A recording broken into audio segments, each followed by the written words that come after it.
What's up guys, Ivo here. How to make kinah, you're asking? Okay, well, let me tell you my thoughts about making kinah in AION. Of course, we're in Europe, so keep that in mind. It's Gameforge we're talking about, so the best way to make kinah in the game is to deposit real money, right? So now, having that said, keep in mind that it's not the only way to make kinah, but it's a very good and comfy and lazy way of making kinah.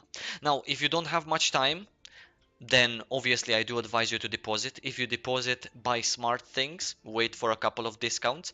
In the cash shop, you have the section with discounts. Every week they change it, so it's sometimes even twice a week. That is a very good way of making a lot of kinah. Now depends on what you need kinah for, because if you are really, really at the bottom with everything, with your gear, with your stigmas, with your mana stones, enchanting, etc., then obviously depositing is gonna kind of seem that you need to deposit a lot to get to a decent level. But if you're at that ultra beginning, I definitely advise depositing a little bit in the game. If you don't want to deposit, then that's absolutely no problem. Let me tell you a million other ways that you can make good kinah in AION. I do two things. So first I'm going to talk about what I do, and then I'm going to tell you about what my friends do as well, because I know a million people, a million ways of making money. What I do, I have a job obviously, so every month, almost every month, I deposit in AION. I deposit because I like to deposit, not because I necessarily need to, but I deposit because I like it. I want to get to a super high level. I deposit every month. I don't know, maybe 25 euros some months, maybe 50, maybe 100. It depends. So that's one thing I do. Now, the other thing I do to get money in the game is gathering, right? What I do is I gather materials to craft accessories, right? So I gather them for 2-3 weeks, then I start crafting accessories, end game best PvE accessories in the game, and I craft them and then I sell them. For me, it's worth it because 90% of the materials for those accessories, I gather them myself. I enjoy some days at night to gather, just essence tapping around in the end game zones. I essence tap for Seranium, I essence tap for Opal, I Aether tap for Magical Aether, depending on my mood. One day I do Seranium and Opal, the other day I do Aether, and the third day I grind. Why do I grind? Because part of the materials that are need are from grinding. Like for example, these flaming thoughts, they are from grinding. These gemstones, they are from grinding. Mysterious essences, they are from grinding. So what I do is essence tap, aether tap, a lot less than essence tapping, and I grind occasionally. Now, in order for me to get the necessary flaming thoughts, for example, and the necessary mysterious essences, I only need to grind for about 2 days, maybe three, because I have a good rhythm, I have a good character with which I grind. I have a very good geared Spirit Master at end game, so that's what I grind with. I do that 3 days a month, and then I have all the materials needed for a couple of tries in order to make some nice accessories.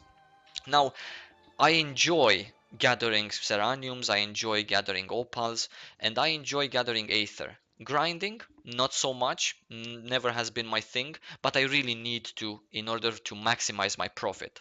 So, these are the two things I do. I deposit every month because I can, because I want to, because it's fun, and because I'm lazy. And the second thing I do is craft accessories with most of the materials that I gather myself.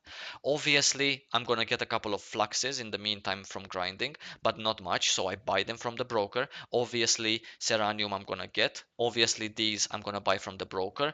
Vitality Auras from the broker, because these kinds of different materials, they drop from different sides, different sections of the map, and usually when I grind, I like to watch a movie, so I'm not really paying attention to PvP, so that's why I need to grind for only specific materials that are in PvP zones, because everything in them is PvP, but they are not very populated zones. So I have a good lead to grind those 3-4 days without being bothered. Having that said, if you do the same thing as me, if you want to start making accessories, then that's a good way of doing it. You need For accessories, you need handicrafting. Yeah, is that right? Handicrafting for accessory, and you can make really cool accessories. Let me just show you one example. For example, these rings, right? These rings made with my materials, I'm selling them, so I get all the profit. Now, the profit for making one of these rings, or for example, this necklace, yeah, this is the non-proked necklace version of the necklace, is quite big because they sell really good due to the fact that they are the best in game. So if you want to maximize your char and you're unlucky with Hyperion, for example, which is worse, but anyway, it's acceptable, then you're going to want to have these babies. So accessories sell anywhere from 300 million to 500, 600 million per piece, depending on the accessory type. If it's a necklace, of course, it's going to be more expensive, etc. I've been talking too much about what I do, guys. Let me tell you what other options that you have are. First of all, you can go farm the bosses in Vengar, the bosses in Signia as well. There are lots of bosses that give you composite mana stones. Now, composite mana stones go really well on the broker, and these bosses here all around, I'm not going to start pointing them out to you, named mobs. They are not elites, they can be farmed, they are farmed even by bots or even by bad geared characters. You don't even need to be 65 to farm them. Just named mobs, you can check their position from Google, all around, here, here, here, here, you can find name mobs. They give you bundles, chests that give you composite mana stones. You can get lucky to get magic boost, magic accuracy, 25 million easy money for 5 minutes on the broker, or you can get a bit unlucky, evasion parry, and there you go, it sells for nothing. But farming them, having one char here, one char there, one char here, and keep logging those chars to kill them after 20 minutes when they spawn, that's one way that some of my friends make money. They make lots of money. Imagine, you get one good composite mana stone a day, and these bosses spawn at every half an hour, so you can farm them 20 times each, and they're like 7. So imagine the possibilities if you get one good mana stone that costs 10 million. It doesn't have to be the most expensive one, right? 20, 30, 40, 50 million a day. 10 days, 500 million. 30 days, 1.5 billion kina. Easy money, no time wasted, no fuss. That's another way. Other ways of making money is actually selling these materials. Opals, seraniums, ancient aethers, they go really, really well. Fluxes, they go really well as well, depending on the server that you're on. Um, so there are some key materials that go really well. For example, ancient aether will always go really well. Opal and Seranium will always go really well. Darite as well. What else? These, not really these. You cannot really farm them. Um, these you cannot really farm. So I guess the gatherables, they go really, really well. Also, gatherables for making endgame foods, they go really nicely as well. Gatherables for making weapons, they go really nice as well. So if you enjoy Aether tapping or Essence tapping, that is a very nice way of making Kina. Yeah. Actually, let me demonstrate to you what happens when you gather. So let's see. I'm gonna go to sell, and average price last week 2000. Yeah, I'm gonna put also 2000. Let's see. I can get 2.7 million from these that I gathered in 4 days. Now these go a little bit higher, 163k. Let's put them at the minimum price. There you go, 1.8 million as well. Let's see a couple of opals. Average price last week, this is absolutely ridiculous, but they go really well with 20k. That's another 10 million. Green opals, I would say maybe 50k a pop, goes really well.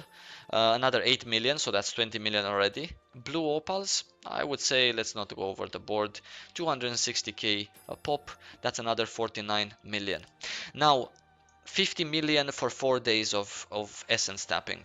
I do have a good spot. I do have a good rotation of gathering stuff. So 40 million for 3 days.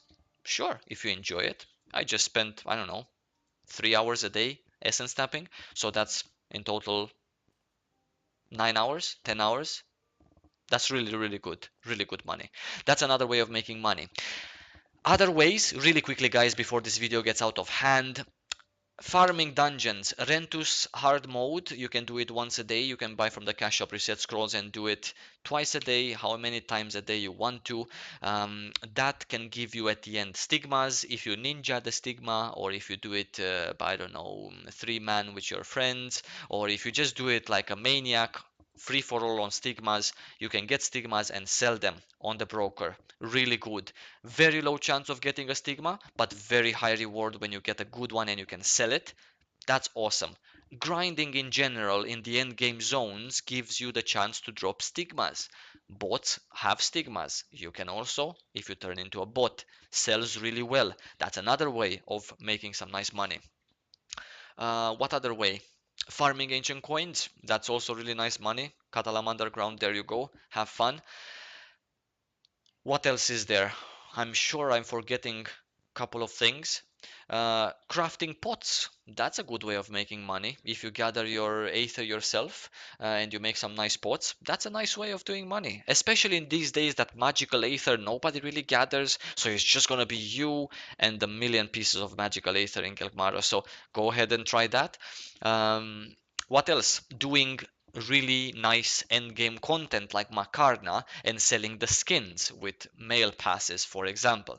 That's the eternal ones. That's really good stuff to do because those skins sell for 150 million a pop because Makarna is really hard and not many people are doing it. That's another thing you could do. Other than that, guys, from the top of my head, that's all I'm gonna say. Grinding dungeons in general can be rewarding, can not be rewarding. You get enchantment stones from disenchanting gear. If you grind a lot, you get a lot of enchantments, you get a lot of gear, which you then turn into a lot of enchantment stones, which you can sell on the broker. That's another way. I almost forgot the most important way of getting kinah. When there's an event, like the Shugo dungeon, the Rukibuki Circus, the stay online 30 minutes and get an item, the get every day a key to open a box and get some items from inside. That's an awesome way of getting all powerfuls, holy upgrade serums, Hyperion chests, Padmarashka chests, skins, etc. and selling them. Lots of money in those events. So when you see there's an event, even if you're not super active in AION, then just go ahead, play, I don't know, play Blade and Soul, and then come in AION when there's those events. They are really important. Other than that, guys, don't forget to subscribe. Lots of love. I hope you make billions of millions of kinah because you sure need them. And yeah, stay tuned.